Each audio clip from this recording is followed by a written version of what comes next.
Hola kinesiócratas, bienvenidos a un nuevo episodio de Kinesiocracia, gobernados por el movimiento. Hoy es miércoles 8 de mayo y nos encontramos en el estudio de radio de la Universidad Finisterra. Yo soy Matías Osa, kinesiólogo y magíster en educación, docente en la asignatura de razonamiento clínico en la Universidad Finisterra. Nelson no pudo venir hoy y en su lugar está María José. Hola, soy María José Montero, kinesióloga, magíster en fisiopatología cráneo-cervical, cráneo-mandibular y dolor facial y docente en valoración kinesiológica aquí en la Universidad Finisterra. Y eso no es todo, hoy también tenemos una invitada. Hoy día nos acompaña Rosita Serrano. Hola a todos, Rosita Serrano, psicóloga, en proceso de tener mi magíster en docencia. Soy profesora de la asignatura de Psicología y Bases de la Comunicación de primer año en la Universidad Finisterra y del módulo de Habilidades Comunicacionales de cuarto año. Eso, y es nuestra profesora favorita de los alumnos. No sé, me da vergüenza. Ya, y hoy entre los tres vamos a conversar sobre la anamnesis. Ajá. Sobre el primer encuentro con el paciente y cómo esto ayuda a que se forme una relación que fomente la adhesión del paciente al tratamiento. Partamos definiendo lo que es una anamnesis. La anamnesis sería la recolección inicial de una información que uno hace en el encuentro con el paciente, ya que generalmente se basa en una entrevista. Y para el análisis que vamos a hacer hoy día, para la conversación que vamos a hacer hoy día, lo vamos a separar en dos aspectos. Uno que es más técnico o más enfocado en la cantidad o en la calidad de la información que uno va a recolectar, y otro que tiene que ver con lo personal, con la formación de ese vínculo, de esa relación que vamos a tener entre el kinesiólogo y el paciente.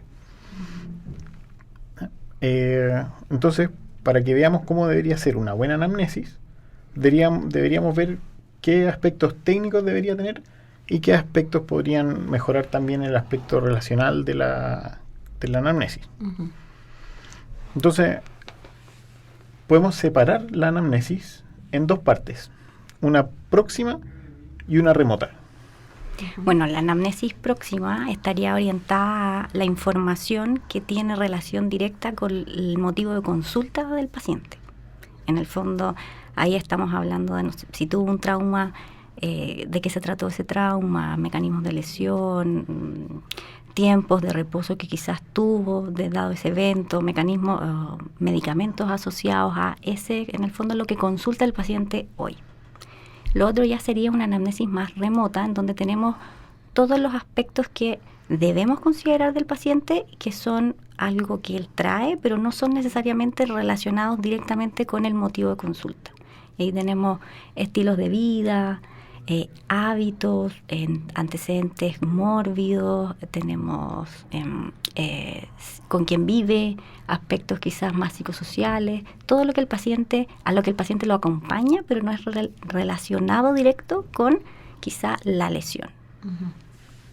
Ya, entonces, para que desde el punto de vista técnico tengamos una buena anamnesis, uh-huh, ¿qué información deberíamos recolectar? Deberíamos empezar con la anamnesis remota quizá, y de ahí tener una buena idea sobre los antecedentes mórbidos, las enfermedades que tiene el paciente, además de la condición por la que consulta.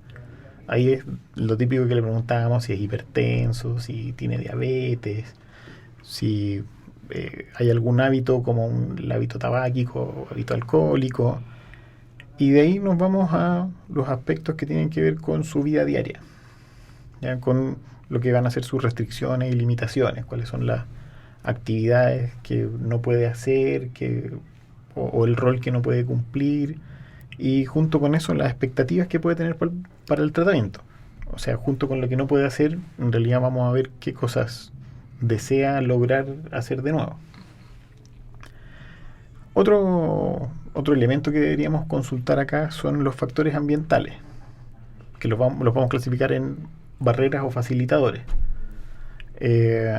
Aspectos de la evolución y el manejo de la lesión o la condición con la que consulta hasta este momento. O sea, qué es lo que ha hecho, cómo se lesionó, cómo empezó la molestia. Y nos vamos a detener un poco en un aspecto fundamental de esto, que es el dolor. La mayoría de los pacientes musculoesqueléticos consultan por dolor. Por dolor. Sí, en general los pacientes musculoesqueléticos consultan por dolor. Hay algunas áreas en que quizás no les duele nada a nuestros pacientes, pero son excepciones. Sí. Y no solamente es por el dolor, sino que el dolor más encima cuando ya les empieza a afectar en las actividades. En otras esferas, sí. No es el dolor por sí solo el que motiva la consulta. De hecho, en psicología hablaríamos que no es solo dolor, sino que también sufrimiento. Entendiendo el sufrimiento como el significante de ese dolor en mi condición, en mi estado de vida, en mi quehacer cotidiano. En la calidad de vida. En mi calidad de vida, a partir de la edad que tengo, las actividades que realizo y la expectativa que tengo de esas actividades. Ya, entonces, el dolor dentro de la anamnesis lo vamos a examinar con todas las características que tiene desde la experiencia desagradable que significa el dolor, además de los aspectos que tienen que ver con la atención, en el fondo cómo el dolor capta la atención de la persona durante el día y pasa a ser un personaje dentro de su historia. Así es. Los aspectos cognitivos, emocionales, las modificaciones que tiene que hacer en su conducta diaria también el paciente, todo eso lo vamos a averiguar durante la anamnesis. Con respecto al dolor, vamos a tener un episodio especial sobre la evaluación del dolor. Así que no nos vamos a detener mucho en eso, sí, y lo vamos a ver más. Sí, por eso lo vamos a pasar como... Sí. Los kinesiócratas van a estar atentos. Idealmente.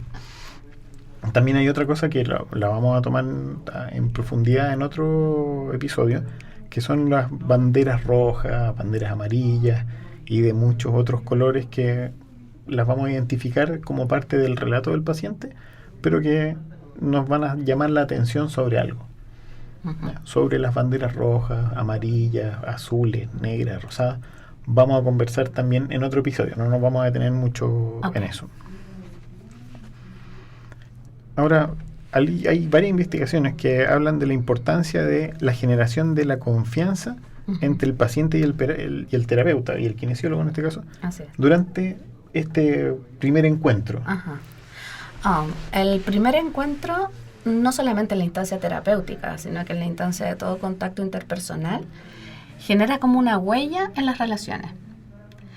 Marca el inicio de esa relación y luego todo el resto de los encuentros se sobreponen a este primer encuentro. Por lo tanto, es clave generar confianza desde el momento en que terapeuta y paciente se reúnen. Pero me gustaría hacer hincapié en que no solamente con el paciente. Por lo general, nuestros pacientes también participan en el proceso con alguien de su red de apoyo. Su pareja, su madre, un hermano, un amigo, que también forma parte de este sistema de atención. Claro.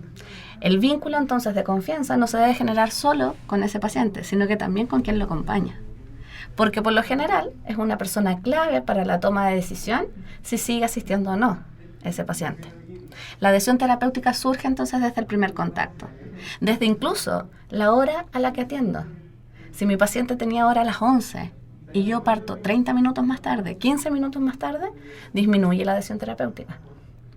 Aunque todas las otras sesiones empiecen a la hora, esa primera... es clave. La primera sesión es clave. Rosita, eso era algo que, bueno, te queríamos preguntar porque de repente uno pensaba antes que esta relación con el paciente de confianza se construía con las sesiones. Y solíamos decir que somos una profesión, un profesional que pasa mucho tiempo con sus pacientes, entonces tenía mucho tiempo para construir esta relación. Pero ahora nos dicen, o la evidencia dice que es la entrevista inicial, en el fondo, el momento crucial para, como, no sé si perder o ganar a un paciente, pero es muy importante. Sí, qué bueno que hablas acerca de ese momento porque tiene que ver con un concepto que por lo menos nosotros en el curso de primer año trabajamos mucho, que es el concepto de rapport. El rapport no es otra cosa que la sincronía que se genera entre el sistema paciente y su red de apoyo con el terapeuta. Esa sincronía uno podría verla incluso como en el movimiento que tienen estos dos entes. Cuando hay sincronía entre estos dos entes, empiezan a moverse de forma similar. De hecho, empiezan a sentir juntos. Y uno ve que las cabezas como que empiezan a moverse juntas. Es como cuando uno va a un café y ve a una pareja y intuitivamente dice, ahí la cosa está funcionando muy bien. Y es porque se manifiesta esa sincronía. No es simpatía, no es amistad. Es que hay algo que me hace conectar. Y ese algo se puede operacionalizar en algunas conductas. Perfecto, eso es lo que necesitamos. Veamos qué conductas entonces nos pueden ayudar a ¿Cómo lo generar hacemos? rapport. Sí. Fantástico. Una de las cosas que, como les dije, es vital es el tema del horario de atención. La primera respuesta de respeto y de consideración individual que tengo con un paciente es atenderlo a la hora. Si no lo atiendo a la hora, el mensaje que doy es: usted no es importante. Ok. Luego, la presentación. Es fundamental presentarme ante el paciente. Mi nombre, hola, buenas tardes, buen día. Mi nombre es y soy, en este caso, el kinesiólogo que hoy va a atenderlo. En nuestro caso, por ejemplo, en Franja, por lo general a nuestros alumnos los complica un poco generar adhesión terapéutica porque van a estar algunas sesiones con ese paciente y luego atenderá a otro kinesiólogo. Fundamental entonces es que esa adhesión funcione y que además se pueda traspasar a este otro terapeuta. Si logré conexión y rapport y luego dentro de ese rapport establezco confianza, entendiendo la confianza como la sumatoria de compromisos cumplidos con mi paciente, es muy probable que yo al momento de derivarlo a otro, él parta esa relación, como diría Kobe, con una cuenta bancaria positiva. O sea, tú como que heredas todo lo que Heredas ganaste esa al referencia, tratante absolutamente. siguiente. Una transferencia Claro, de una transferencia de la cuenta Claro. bancaria a la otra al otro profesional. Del mismo modo, si yo no tengo una buena relación inicial con este terapeuta y me deriva, también hereda esta cuenta negativa. ¿Ok? Otra conducta concreta es durante la entrevista de la anamnesis. En la entrevista en sí es muy importante la proxemia, la distancia que tengo con mi paciente. Esa distancia no debe ser superior a 1 metro, 1,20 m, pero tampoco debe ser inferior a 1 metro. Porque genera la sensación de que no tienes espacio personal. Hay respuestas que tu paciente no va a querer responder.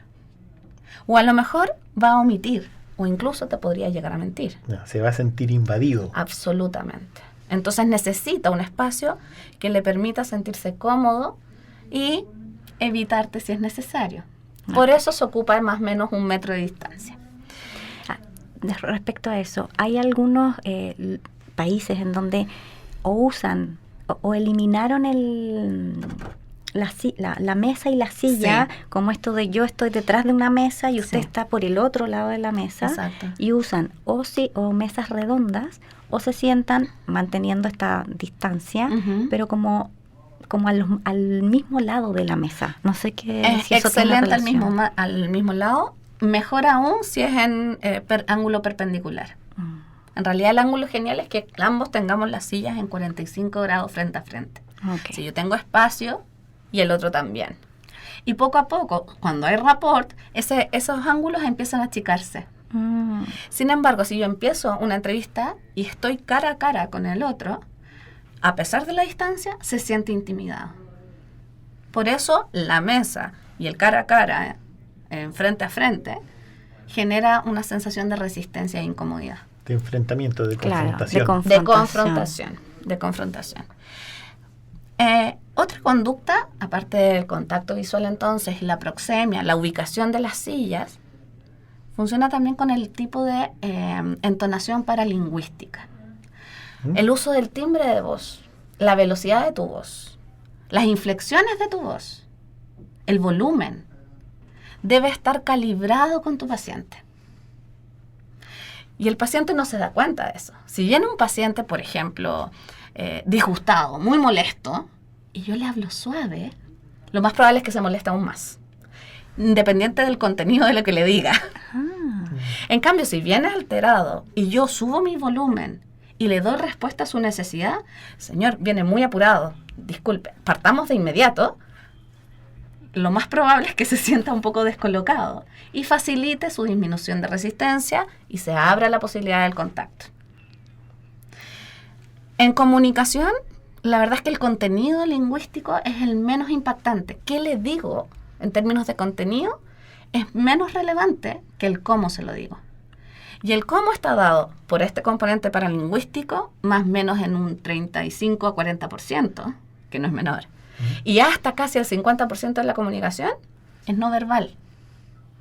Entonces, el contacto visual, el asentir permanentemente cuando el otro habla, el hacer onomatopeyas como y le voy siguiendo su relato con ese tipo de frases, o incluso inclinar levemente los hombros hacia adelante, bajar un poco los hombros. Inconscientemente, eso. sí, me encanta que lo empiezas a practicar. La cabeza se te va hacia un costado, de hecho, cuando escuchas de verdad. Sí. Ahí lo estamos viendo. Y empiezas además a poner un oído Más, como más claro. cercano. Científicamente se hace eso porque hay un oído que Más. escucha mejor. Sí.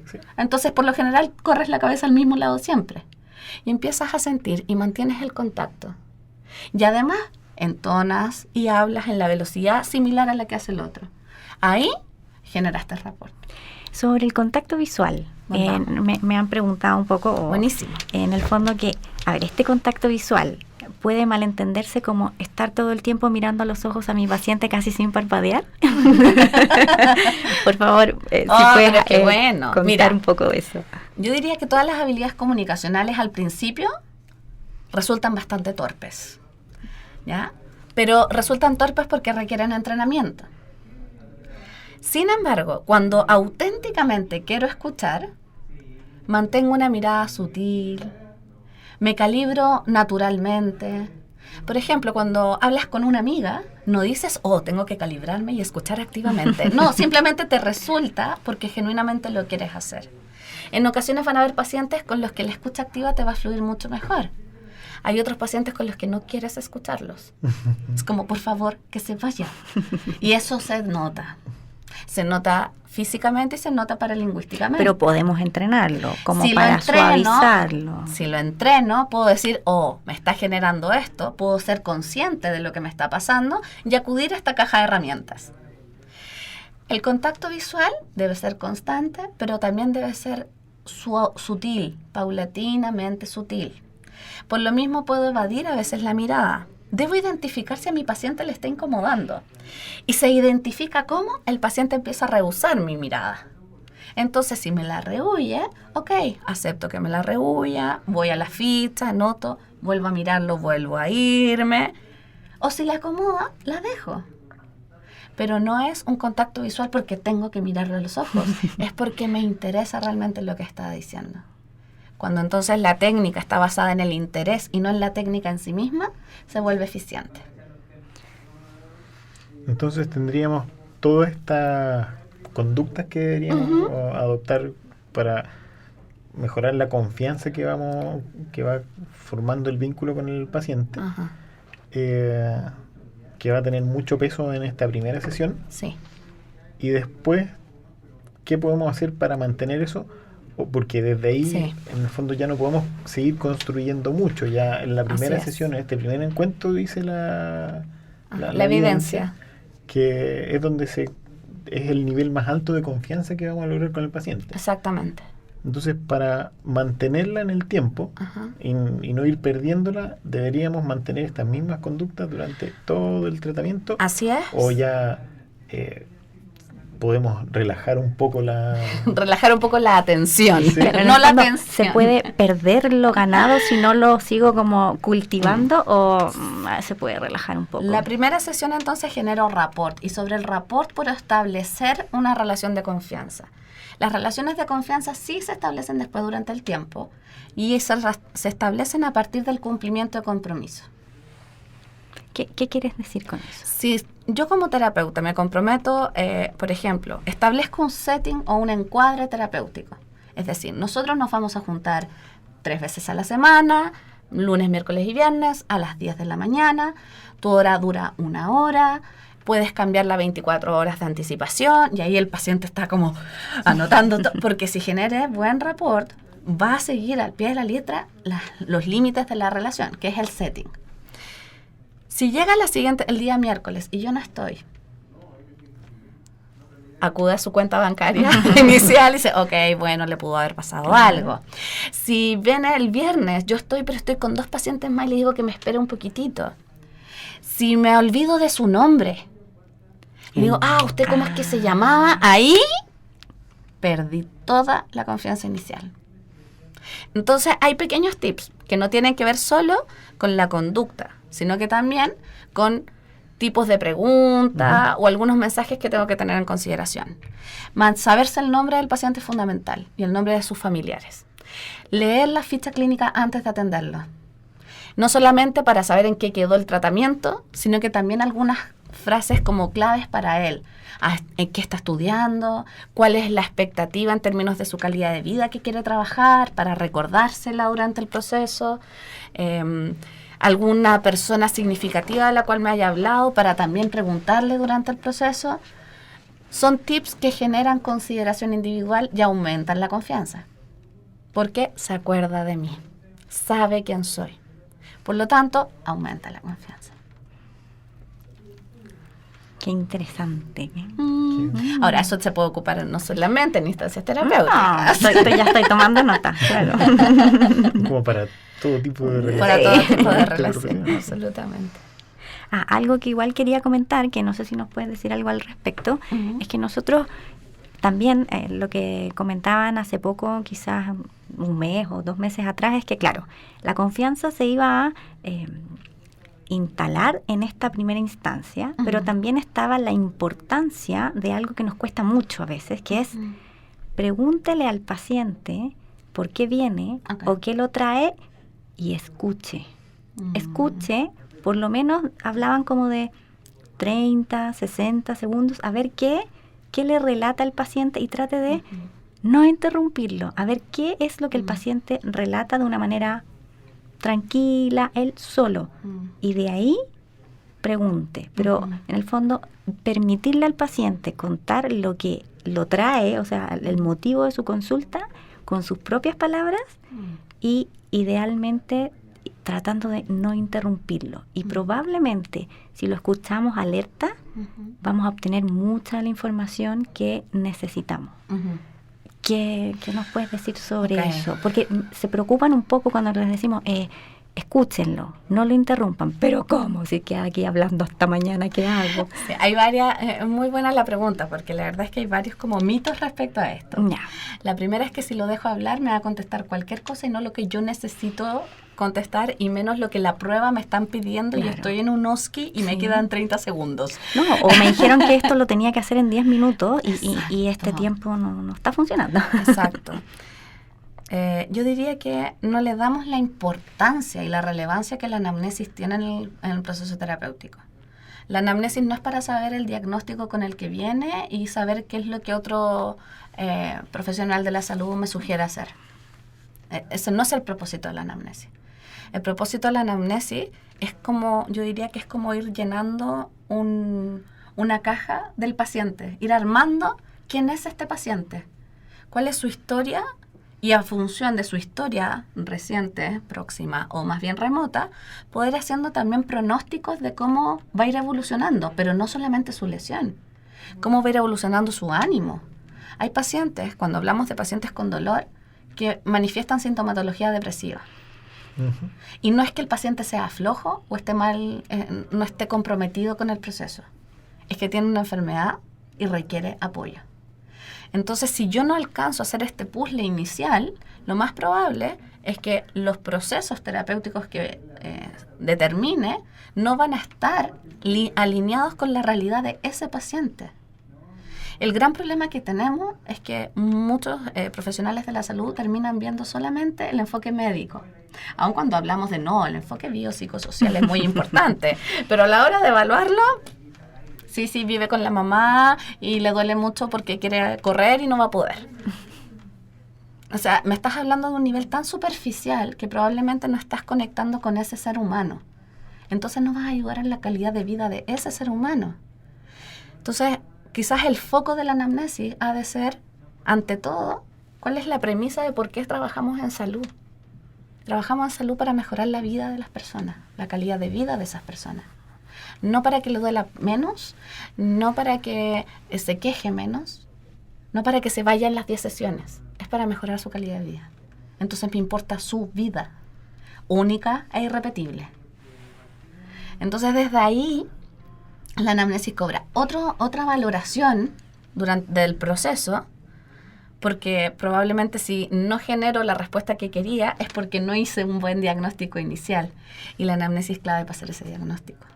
Claro, en el fondo, si lo vemos de un punto de vista un poco más técnico, en el fondo nosotros hacemos o partimos conociendo a este paciente desde el punto de vista del ámbito musculoesquelético, que estamos como más aterrizados ahora, con la entrevista. Sí. Porque si yo logro conectarme y saber quién es realmente este paciente con toda esta sintomatología y signos musculoesqueléticos que puede tener, yo puedo planificar cómo lo voy a examinar desde un punto de vista físico, y si considero todo este puzzle y lo hago bien, voy a poder mejorar, o sea, tratar a este paciente como debería ser tratado desde el punto de vista de su planificación de su tratamiento, y lo que voy a obtener al final es poder colaborarle en su mejora de su condición de salud, en su vida. Así es. Sin embargo, el gran pero de este proceso es que si no hacemos este análisis del otro en tanto ser humano, en toda su dimensión, puede que me esté quedando fuera alguna variable relevante. Por ejemplo, hay pacientes que no pueden asistir solos. Y si yo no considero eso en la anamnesis, quizás no tengo adhesión terapéutica porque le puso una hora en la que él no puede venir con alguien. Y si no hice una buena indagación de esa variable, puede que pierda a ese paciente. El problema no es que yo lo pierdo, el problema es que su calidad de vida no mejora. Ese es el problema de la adhesión terapéutica. El problema de perder a un paciente en un tratamiento es que esa sintomatología se puede volver crónica, se agudiza o se puede volver crónica. Entonces yo no estoy cumpliendo mi deber como profesional de la salud. Entonces, la escucha termina siendo una herramienta que te permite hacer eso. Sí, y eso se puede extender también a otros kinesiólogos. O sea, yo fui al kinesiólogo y el kinesiólogo no me hizo caso, no me escuchó, no me tomó en cuenta. Se generaliza. Entonces se generaliza. Y los kinesiólogos no escuchan, los kinesiólogos no toman en cuenta. Se transforma en una creencia limitante, y ni siquiera ante solo el kinesiólogo, porque el kinesiólogo termina siendo una bata blanca. Claro. Entonces todos los profesionales de la salud se creen superiores porque no escuchan, y empiezan este tipo de creencias generalizadas, o este mito de la generalización, que hace que las personas empiecen a dudar simplemente porque no se sienten escuchados. Ahora, hay técnicas también para parar a las personas que hablan mucho. Eso es algo muy importante. Hay técnicas para hacer que hablen los que hablan poco. Por ejemplo, cuando alguien habla mucho, es muy importante señalar que el problema no es que él hable mucho. ¿Cuál es el problema de una persona que habla mucho? Que no me permite indagar lo que necesito indagar. Entonces pongo ese problema. Nosotros somos en general bastante malos para decir cuando tengo que parar a alguien. ¿Quiénes somos nosotros? Sí. Nosotros los profesionales de la salud. En general, no todos. Por ejemplo, si una persona habla mucho, él le dice, ¿sabes qué? Tengo un problema. Me quedan 15 minutos para tu evaluación y no he terminado la ficha. ¿Me podrías ayudar en completar alguna de estas preguntas? Porque el problema no es que él hable, es que yo necesito completarlas. Claro. Porque si no, ¿qué pasa? Me genera ansiedad.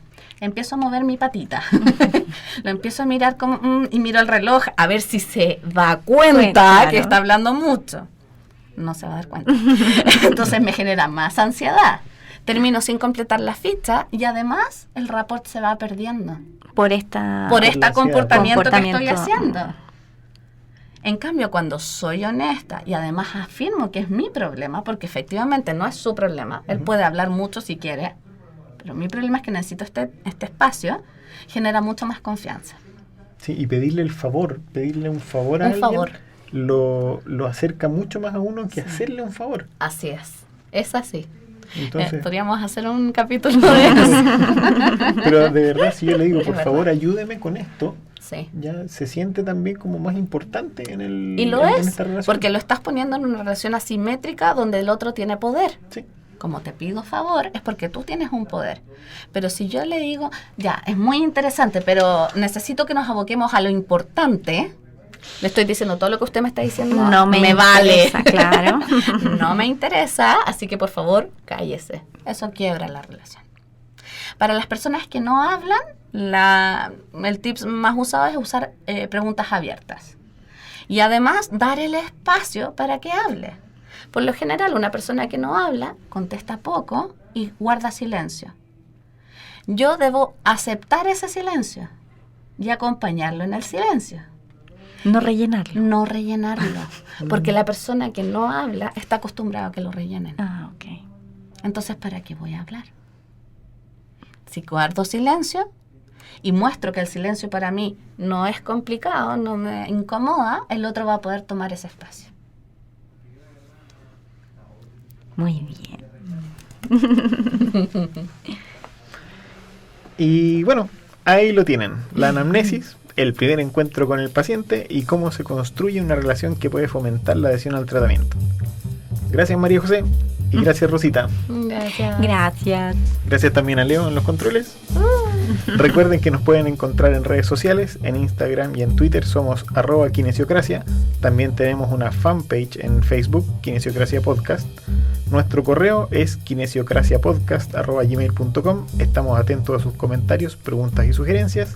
Y hasta la próxima. Adiós. Adiós. Un gusto y muchas gracias.